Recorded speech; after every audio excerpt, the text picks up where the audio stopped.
প্রশ্ন হলো, নবুয়তের পূর্বে রাসূল আকরাম সাল্লাল্লাহু আলাইহি সাল্লাম কোন ধর্ম পালন করতেন? গুরুত্বপূর্ণ প্রশ্ন। নবুয়তের পূর্বে আমাদের প্রিয় নবী সাল্লাল্লাহু আলাইহি সাল্লামের ধর্ম কি ছিল? যদি বলেন যে কোনো ধর্মে অনুসরণ করতেন না, তাহলে নাউজুবিল্লাহ উনি কি ধর্মহীন ছিলেন নাকি? উনি নবী হয়েছেন কত বয়সে? 40 বছর বয়সে। তাহলে 40 বছর বয়স মানে তো জীবনের মূল টাইমটা প্রায়। তো এই 40 বছর পর্যন্ত উনি নিজে তো নবীই ছিলেন না। আসসালামু আলাইকুম ওয়া রাহমাতুল্লাহি ওয়া বারাকাতুহু। প্রিয় বন্ধুরা, সকলকে মোবারকবাদ জানাচ্ছি। আজকের অত্যন্ত গুরুত্বপূর্ণ একটি বিষয় নিয়ে আপনাদের সাথে কথা বলতে চাই। রিসেন্টলি আমরা দেখতে পাচ্ছি সোশ্যাল মিডিয়াতে, অনলাইনে, ফেসবুকে একটি বিষয় ব্যাপকভাবে তোলপাড় সৃষ্টি হয়েছে।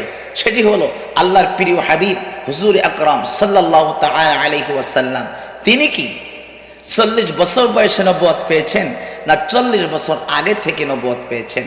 আল্লাহ সুবহানাহু ওয়া তাআলা চমৎকার করে আমাদেরকে এই দিক নির্দেশনা কোরআন এবং হাদিসে রাসূল কারীমের মাধ্যমে আমরা এর প্রমাণ পেয়ে থাকি। অথচ আমরা দেখতে পাচ্ছি বাংলাদেশে বর্তমান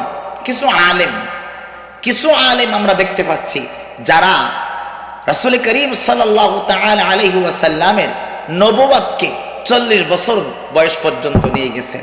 আর এই রাসূল করিম সাল্লাল্লাহু তাআলা আলাইহি ওয়াসাল্লাম তিনি 40 বছর বয়সে নবুয়ত পান নাই, বরংস আল্লাহ সুবহানাহু ওয়া তাআলা প্রাণের নবীকে যখনই তৈরি করেছেন তখনই আল্লাহর প্রিয় হাবিবকে তার বন্ধুত্বের রূপ দিয়ে আল্লাহ পাক রব্বুল আলামিন পৃথিবীতে পাঠিয়েছেন।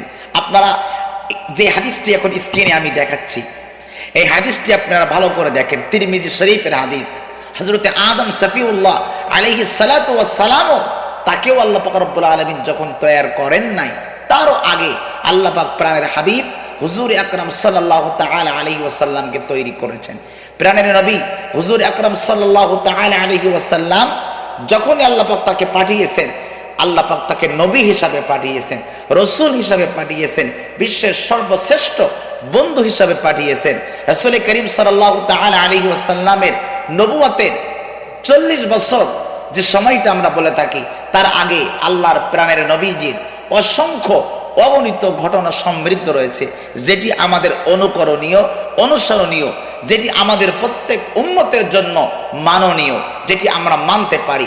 আজকের সমাজের মধ্যে আমরা ফরজ নিয়ে, এরপরে সুন্নাত নিয়ে, আমাদের ওয়াজিব নিয়ে এত মাতামাতি নাই, কিন্তু আল্লাহ রাসূল সাল্লাল্লাহু তাআলা আলাইহি ওয়াসাল্লাম বড় না ছোট? রাসূল পাক মাটি না নূর? আল্লাহ রাসূল সাল্লাল্লাহু আলাইহি ওয়াসাল্লাম তিনি কেমন? এই প্রশ্ন করে করে আল্লাহর পেয়ারা হাবিবের শান এবং আজমাতকে আমরা খাটো করতেছি, আমরা নষ্ট করতেছি।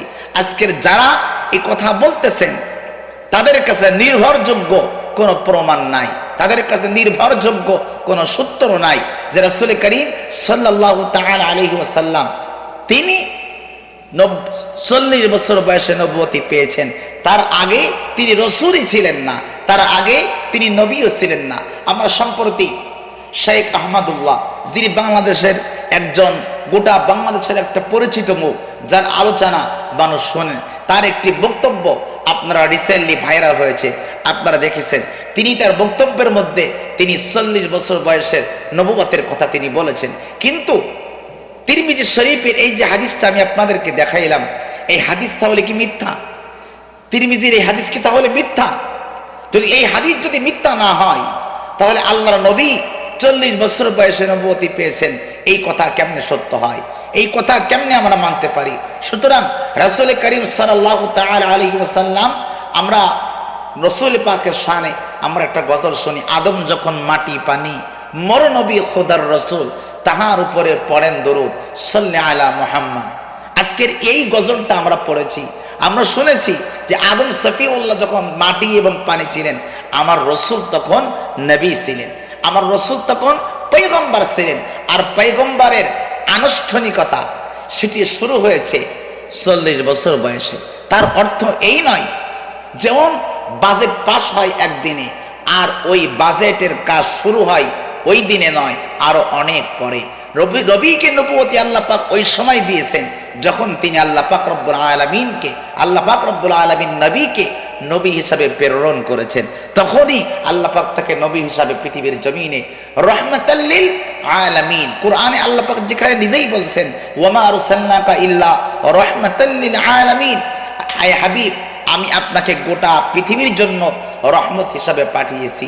যাকে আল্লাহ পাক রব্বুল আলামিন রহমত হিসাবে প্রেরণ করলেন, তাহলে রহমত কি নবী নবুয়তি পাওয়ার পরে না নবুয়তি পাওয়ার আগে?